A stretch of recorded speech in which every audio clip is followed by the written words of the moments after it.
Captain Lisa Morgan was drinking her morning coffee when the strange signal appeared on her screen. The Pioneer was an old cargo ship built for hauling heavy equipment between Earth and Mars.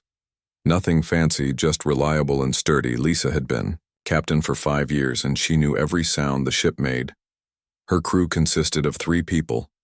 Amy Rodriguez, the engineer who could fix anything with duct tape and determination. John Baker, the navigator who had been flying these routes since before Lisa was born. And Katie Sullivan, the newest member, barely 20 but sharp as a laser when it came to communications. Katie was the one who noticed it first. "Captain, we have something weird here," she said from her station. The young woman was frowning at her screens, her fingers dancing across the controls. Lisa walked over and looked at the data. It was definitely a distress signal, but not like any she had seen before. The pattern was too complex, too structured. Human distress beacons were simple and direct. This was almost like music with layers and harmonies. "Where is it coming from?" Lisa asked, already knowing this would change their simple cargo run into something else. "About 3 hours off our current path," Katie replied. "Near the edge of the asteroid belt. But Captain, this signal is not human. The frequency and modulation are all wrong." John looked up from his navigation console. "We are already behind schedule," he said. "The company will not be happy if we are late with this delivery. Mars Colony 7 needs those drilling machines." Lisa stared at the signal pattern on the screen. Someone was in trouble out there, and they were the only ship close enough to help. The decision was not really a choice at all. "We are going to check it out," she announced. "Plot a course, John." Amy appeared from the engine room, wiping grease from her hands. "Captain, are you sure about this? We are not equipped for rescue operations. The Pioneer is a cargo hauler, not a medical ship." "I know," Lisa said, "but we cannot just ignore it. What if it was us out there?" The crew prepared for the detour. John calculated the new route while Amy checked all systems. Katie kept monitoring the signal, trying to decode any information from it. Lisa went through their emergency supplies, knowing they might not have what an alien crew would need. As they approached the source of the signal, everyone gathered on the bridge. The view screen showed empty space. At first, just stars and distant rocks. Then Katie enhanced the image and they saw it. The ship was beautiful in a way that made human vessels look like flying bricks. It was silver and smooth, with no visible seams or joints. The hull seemed to flow like liquid metal frozen in space. It was about twice the size of the Pioneer, but much more elegant. "There is no visible damage," John observed. "But I am reading 0 power output. That ship is completely dead in space." Katie was working her console furiously. "Captain, I am picking up life signs. 5 beings, but their readings are strange. Very low metabolic rates, almost like they are in some kind of hibernation." Lisa made her decision. "We are going to dock. Amy, can you match up with their airlock?" The engineer studied the alien ship for a moment. "Their docking system is different, but I think I can make it work. Give me 10 minutes to modify our connector." While Amy worked, Lisa and Katie prepared the medical bay.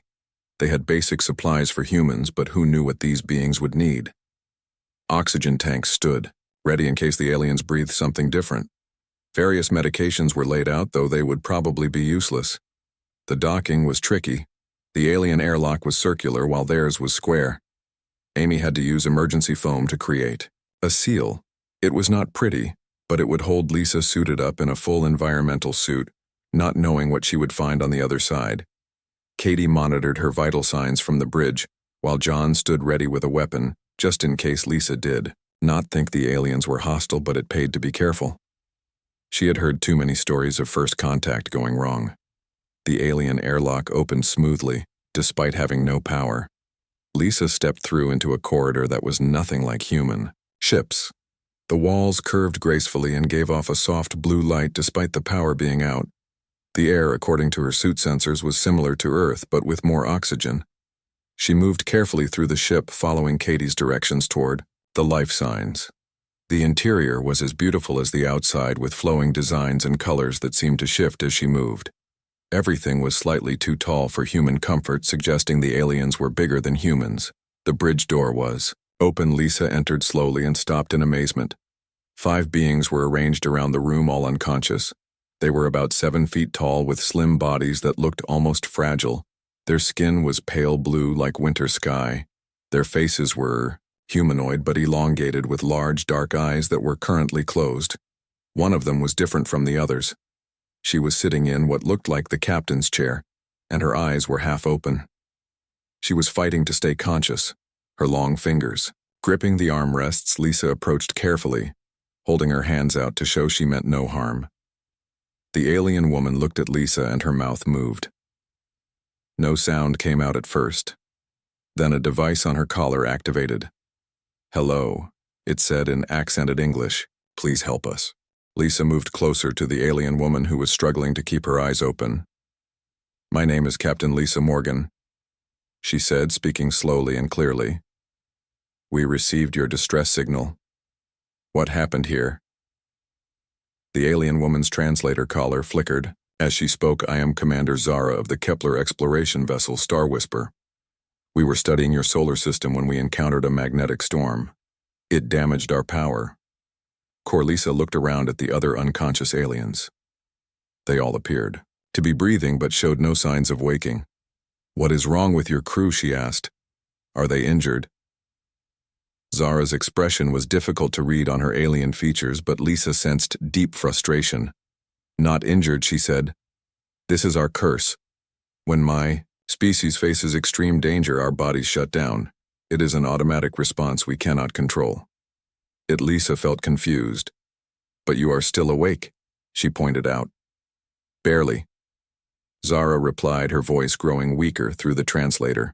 "I have trained for years to resist, but I am losing the fight. Soon I will be like them, unable to wake until the danger passes, but the danger will not pass. Our ship will drift until we run out of air. Can you show me the engine room?" Lisa asked if I can fix the power. "Your crew will wake up." Zara's large eyes widened in what might have been surprise. "You would do this. You do not know us. We are strangers to your kind, where I come from. We help people in trouble," Lisa said. "It does not matter if they are strangers." The commander struggled to stand and Lisa helped her up. The alien woman was surprisingly light for her height. They moved through the ship's corridors with Zara leaning heavily on Lisa for support. The human captain noticed more details about the vessel. Now everything was designed for beauty as well as function. The engine room was a marvel of technology. Lisa had never seen anything like it. Instead of the brutal machinery of human ships, this looked more like art. Crystalline structures hummed faintly, and streams of light flowed through transparent tubes. Even damaged, it was magnificent. There Zara pointed to a section where the lights had gone dark. "A coupling has fractured. It is simple to repair, but none of us can do it. The danger makes our bodies freeze. We evolved on a peaceful world. We never needed to face threats like this." Lisa examined the damaged area. Her engineer brain immediately understood the problem despite the alien technology. It was indeed simple, a connection that had come loose and needed to be resealed, but it required going outside the ship into open space. "I can fix this," Lisa said. "But I need to go. EVA, do you have suits that would fit me?" Zara shook her head weakly. "Our suits are made for Kepler physiology. You would need to use your own." Lisa contacted the Pioneer through her communicator, Katie. "I need Amy to bring my EVA suit and the number 3 repair kit. Also have John move our ship to maintain position on it." Captain Katie responded. "Amy is already suiting up herself. She says she is not letting you spacewalk alone on an alien ship." 20 minutes later, Amy arrived with the equipment. The engineer's eyes went wide when she saw the aliens, and even wider when she examined their technology. "This is incredible," she whispered. "Their power distribution is based on harmonic resonance. I have only seen theories about this. Can you help me fix it?" Lisa asked. Amy nodded eagerly. "Just try to stop me, Captain. This is the opportunity of a lifetime." Zara was fading faster now. She had slumped against a wall and her breathing was shallow. "You must hurry," she managed to say. "When I lose consciousness, the ship's emergency beacon will stop." No one else will find us. Lisa and Amy suited up quickly. They checked each other's seals, knowing that one small mistake could be fatal. The magnetic storm that had damaged the alien ship was still active in the area. Their suits' electronics could fail if they were not careful. The two women exited through an emergency hatch and made their way along the hull of the Star Whisper. The ship's surface was even stranger up close, seeming to ripple under their magnetic boots. Amy kept stopping to examine things until Lisa reminded her they were on a timer. The damaged coupling was exactly where Zara had said it would be. A piece of space debris had punched through the outer casing and severed the connection. The fix would be simple for human hands, but Lisa could see why the Kepler crew could not do it. The area was exposed to open space with nothing between them and the void. Amy held the light while Lisa worked. The repair took patience and steady hands. The alien technology was different, but the principles were the same. Connect point A to point B and restore the flow. Lisa used a portable welder from their kit to seal the coupling, then applied a patch to the outer casing. That should do it, Lisa said, testing the connection with her scanner. We need to reset the system from inside. They made their way back to the airlock. As soon as they were inside and had removed their helmets, they heard it. The ship was coming back to life. Lights brightened throughout the corridors, and a soft humming filled the air.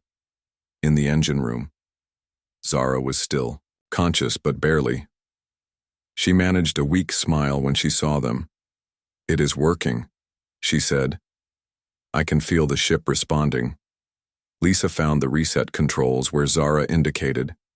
She pulled the lever and the engine room erupted in light and sound. The crystalline structures began glowing brightly and the streams of light in the tubes flowed faster. The power core was online. Around them, the other Kepler crew members began to stir. One by one, they opened their large dark eyes and sat up. They looked confused. At first, then saw Lisa and Amy standing there in their human spacesuits. Zara stood up stronger now that the danger had passed. She spoke to her crew in their own language, a series of musical tones that the translator did not convert. Then she turned to Lisa. "You saved us all," she said. "No other species we have encountered could have done this." The Kepler crew gathered around Lisa and Amy with expressions of wonder on their alien faces. Each one was unique despite their similar appearance. One had markings on her skin that looked like constellations. Another had eyes that were more green than black. They all moved with a grace that made humans look clumsy. Zara introduced them one by one. "This is Vera, my science officer," she said, pointing to the one with constellation markings. Vera reached out slowly and touched Lisa's hand, her fingers cool and smooth. "This is Lyra, our navigator." The green-eyed alien nodded but kept her distance, studying the humans with intense curiosity. "And these are Naya and Sela, our researchers." They were the youngest of the group, barely adults by their species. Standards. Amy was practically bouncing with excitement. "Your technology is amazing," she said. "How does the harmonic resonance system work? I have so many questions." Vera, the science officer, stepped forward, her translator collar activated with a melodic voice. "You understand our technology?" she asked, surprised. "Most species find it incomprehensible. I am an engineer." Amy replied, "It is different from ours, but the underlying physics are the same. Energy is energy, whether you channel it through circuits or crystals." Lisa watched the interaction with interest, but her practical mind was focused on other matters. "Commander Zara," she said, "we should check your life support systems and make sure everything is stable." Zara nodded and led them to a control room that overlooked the engine chamber. Multiple displays showed streams of data and symbols Lisa could not read, but Zara translated the important parts. "All systems are recovering," she said. "We have air for several weeks and our food synthesizers are operational." "What were you doing out here?" Lisa asked. "You said you were studying our solar system." Vera answered this time. "We are xenoanthropologists," she explained. "We study developing civilizations. Earth has been of particular interest to us for the past 100 of your years." Amy's eyes widened. "You have been watching us for 100 years?" "Not constantly," Vera clarified. "We observe, record, and analyze. We are trying to understand how species evolve and develop. Your kind is unusual. How so? Lisa asked, though she was not sure she wanted to know the answer. Zara took over the explanation. Most species follow predictable patterns, she said. They either destroy themselves with war, or they become peaceful and expand slowly into space. Humans are doing both simultaneously. You wage war while also cooperating. You compete while also helping each other. It is contradictory. That sounds about right. Amy laughed. We are a mess of contradictions. Lyra, the navigator, spoke for the first time. But that is what makes you fascinating, she said. And dangerous. The room fell silent for a moment. Lisa felt the weight of representing her entire species. What do you mean by dangerous? She asked. Zara chose her words carefully. Your species has something we have never seen before, she said. You can function under extreme stress. You can face death and keep working. When we encounter danger, our bodies betray us. We shut down, but you remain functional. Even thrive. Lisa thought about this. It is not that we do not feel fear, she said. We do, but we learn to act despite it. Where we evolved was not peaceful. We had predators, disasters, competition. We had to keep going, or die. Naya, one of the young researchers, stepped forward eagerly. We want to learn from you, she said. Our species has spread to 12 star systems, but we always struggle with exploration because of our limitation. Any danger and we become helpless. That is why your signal was so complex. Lisa realized it was automated because you knew you might not be able to call for help directly. Exactly, Zara confirmed. The ship broadcasts automatically when we lose consciousness, but most species cannot or will not respond. They see an unknown signal and avoid it. Only your kind investigates. The unknown without hesitation. Katie's voice came through Lisa's communicator. Captain John wants to know if everything is okay over there. Should we maintain position? Lisa responded. We are fine, Katie. Tell John we will be here a while longer. These folks need time to fully recover. Amy was deep in conversation with Vera about their propulsion system. The science officer was showing her holographic displays of how they bent space around their ship to travel faster than light. Amy was taking notes on her tablet, trying to understand concepts that human science had only theorized about. Lisa noticed Sella, the other young researcher, standing apart from the group. She was staring at Lisa with an expression that might have been awe. Lisa walked over to her. Are you okay? She asked. Sella's translator took a moment to activate. I have studied your species for 10 of your years, she said, from far away through telescopes and intercepted signals. But meeting you in person is overwhelming. You are so small compared to us, yet you saved us all. We are not that small. Lisa laughed. And anyone would have helped in our position. No. Sela shook her head. Most would not. The Altarians would have demanded payment first. The Centauri would have taken our technology and left us. The Rigel Coalition would not have even answered our signal. But you came without knowing who we were. Zara joined them. We have a protocol for first contact, she said. It involves years of observation, careful approach, gradual introduction. But you have made that irrelevant. You have shown us who you truly are. What will you tell your people about us? Lisa asked. The truth, Zara replied. That humans are chaotic, unpredictable, and sometimes violent, but also that they are brave, beyond measure, and willing to help strangers in the void. That makes them worth knowing. Vera called out from her station. Commander, we are receiving a signal from home. They detected our power failure and are sending a rescue fleet.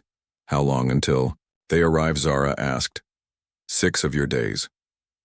Vera replied. Lisa felt a mix of excitement and nervousness at the thought of more alien ships arriving. Will they be upset that we made contact? She asked. Zara actually smiled, an expression that looked strange, but warm on her alien features. They will be shocked, she said, but also grateful.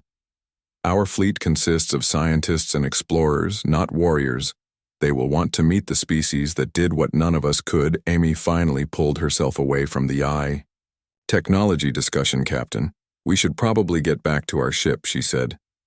John is going to have a heart attack if we stay much longer. Lisa nodded, but before she could move, Zara placed a hand on her shoulder.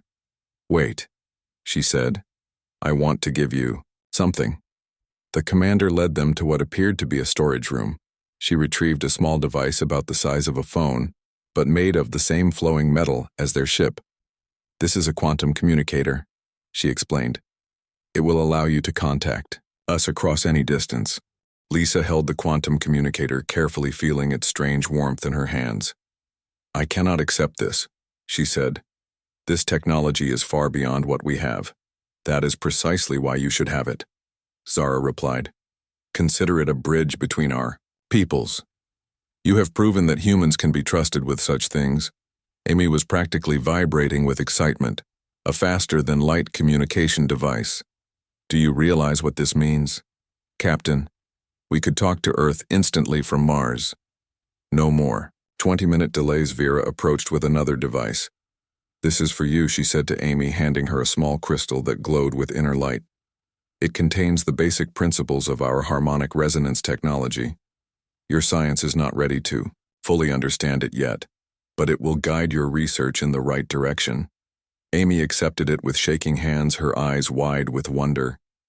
Thank you, she whispered. This is the greatest gift anyone has ever given me. Back on the Pioneer, John and Katie were waiting anxiously in the conference room. When Lisa and Amy entered carrying alien devices, John jumped to his feet. What happened over there? He demanded. Are you both okay? Did they do anything to you? Relax, John, Lisa said, setting the communicator. On the table, they are friendly. We just made first contact with an alien civilization and they are grateful we helped them. Katie was recording everything with her personal camera. This is historical. She kept saying we are living through the most important moment in human history. Lisa filled them in on everything that had happened. John listened with growing disbelief. While Katie asked dozens of questions, Amy was already connecting her tablet to the crystal, trying to download any information she could. So these aliens have been watching Earth for a century, John said slowly. And they think we are unusual because we can handle danger. More than that, Lisa corrected. They think we might be the key to solving their biggest limitation. They want to learn from us. Over the next 3 days, the Pioneer stayed close to the Star Whisper. The two crews exchanged visits and information. The Kepler were endlessly fascinated by human culture, especially their ability to create art from suffering and conflict. Lyra spent hours with John learning about human navigation techniques. She was amazed that humans had reached space using chemical rockets and mathematics, instead of understanding the fundamental forces of the universe. You built ships with explosions, she said repeatedly. That is insane and brilliant. Naya and Sela practically lived on the Pioneer, studying everything Amy showed them. The engine room explaining how humans had engineered solutions with limited resources. The young Kepler researchers took hundreds of photos and recordings. Katie became the unofficial cultural ambassador. She showed them human music, movies, and literature. They were particularly interested in stories about overcoming impossible odds. They did not understand fiction at first. Their culture dealt only in facts and recorded history. You create false stories to teach truth, Sela said, trying to understand. That is paradoxical. Welcome to humanity. Katie laughed. We are all about paradoxes. The fourth day, Vera made a discovery that changed everything. She had been analyzing human DNA samples that Lisa had voluntarily provided, comparing them to other species in their database. She called everyone to the Star Whisper's laboratory. This is remarkable, she said, displaying holographic models of DNA strands. Human genetic structure has something we have never seen before. What do you mean? Amy asked, staring at the complex display. Vera highlighted certain sequences. Your DNA contains dormant sequences that appear to be designed for adaptation, she explained. When faced with extreme conditions, these sequences can activate, allowing rapid evolution. Most species evolve over millions of years. You can adapt in generations. Lisa felt a chill run down her spine. Are you saying we were engineered unknown? Vera admitted. But it is not natural selection alone. Your species has been touched by something or someone that wanted you to survive anything. Zara looked thoughtful. This explains so much, she said. Why you can live in any environment, why you can eat almost anything, why you heal from injuries that would kill other species. John voiced what everyone was thinking. Who would do that, and why? We may never know. Vera said, but it means humans are even more important than we thought. You are not just survivors. You are designed to be survivors. On the 5th day, they detected the approaching Kepler fleet. 6 ships, each one as beautiful as the Star Whisper, appeared on the long-range sensors. Lisa felt nervous about meeting more aliens, but Zara assured her everything would be fine. My people will want to thank you personally, she said, and they will have questions. Many questions. The fleet arrived on the 6th day, just as Zara had predicted. The lead ship was 3 times the size of the Star Whisper, and even more elaborate. Its captain was an elderly Kepler named Axon, who had been exploring space for 200 Earth years. When he met Lisa, he did something unexpected. He bowed deeply, a gesture Zara explained was the highest honor their species could give. You saved my daughter and her crew. He said Zara had not mentioned she was his daughter. The debt we owe you cannot be measured. Lisa felt embarrassed by the attention. We just did what anyone would do, she said. No. Axon replied firmly. You did what only humans could do, and that is why we must talk about the future. They gathered in the large ship's council chamber. Leaders from all 6 ships were present along with Lisa and her crew. Holographic displays showed star maps with countless systems marked in different colors. These are the known civilizations, Axon explained, pointing to the map. 43 species spanning half the galaxy. Most are peaceful. Some are not. All have the same limitation we do. They cannot function under extreme stress. Earth was marked with a pulsing white dot alone in its section of space. You are unique, he continued, and that makes you valuable beyond measure. What are you proposing, Lisa? Asked, though she suspected she knew. Zara stood up. We want to offer humanity a partnership, she said. Our technology and knowledge combined with your courage and adaptability. Together we could explore regions of space too dangerous for us alone. Amy leaned forward. What about Earth? She asked. Our governments, our people. They are not ready for this, which is why we propose starting small. Axon said. A selection of humans working with our exploration teams, learning our technology, proving that our species can cooperate. When Earth is ready, the partnership can expand. Lisa looked at her crew. John was skeptical. Katie was excited. Amy was already imagining the possibilities. They were cargo haulers, not diplomats. But they were also the first humans. To meet these beings, we would need to report back to Earth. Lisa said, they need to know about you. Of course, Axon agreed. The quantum communicator will allow you to do so instantly, but we hope you will consider our offer. Your actions have shown that humans are exactly what the galaxy needs. What does the galaxy need us for? Katie asked. Vera answered that one. There are dangers in space that none of us can face, she said.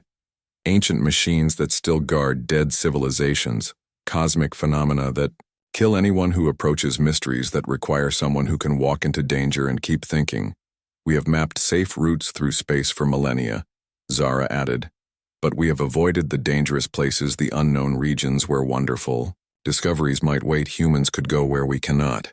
Lisa stood at the viewing port of the Kepler flagship watching the stars.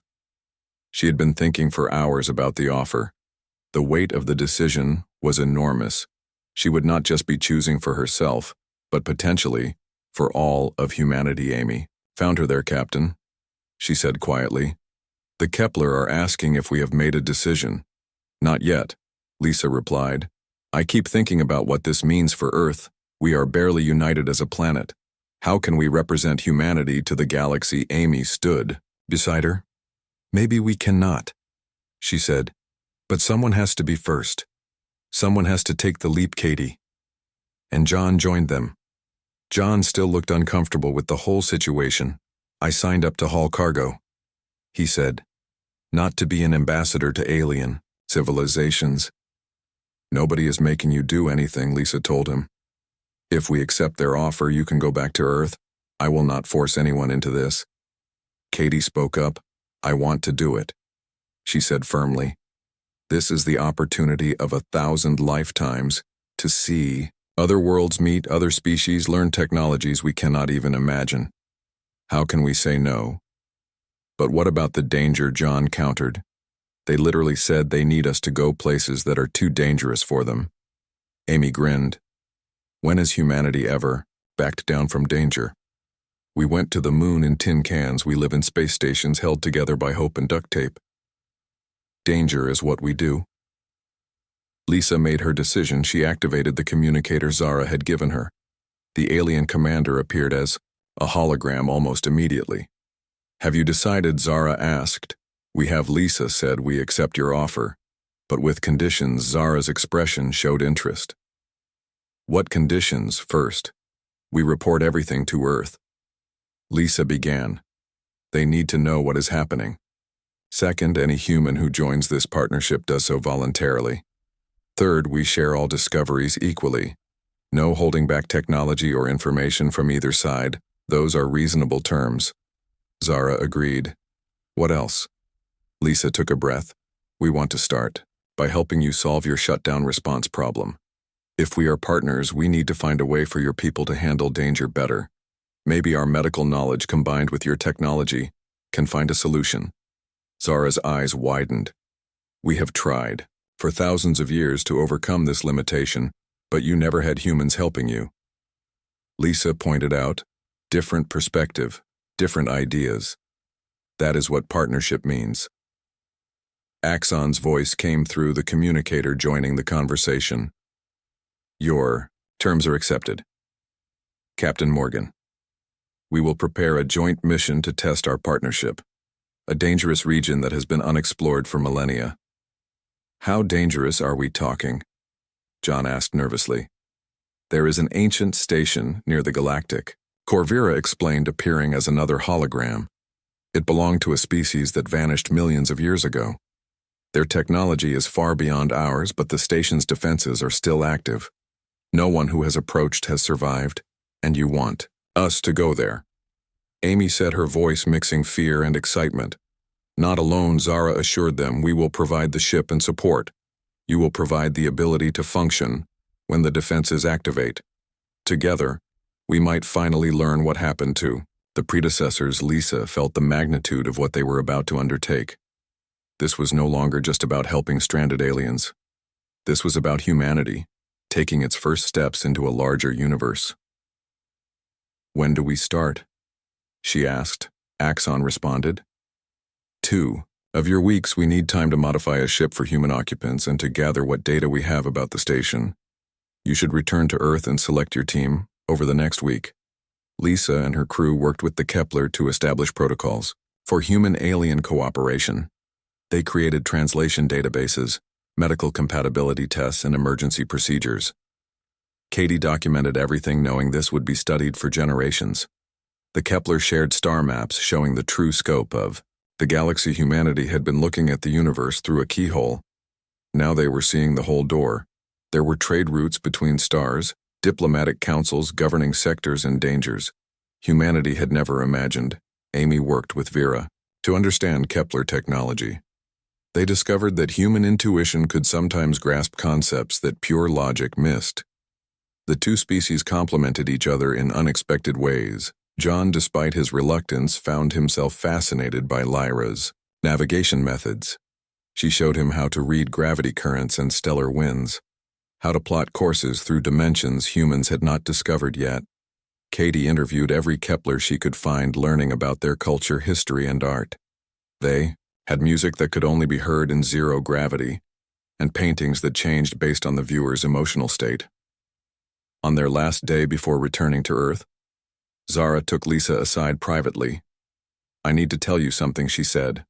Something my government does not want shared yet. Lisa listened carefully. There are others watching Zara continued species far more advanced than us or you.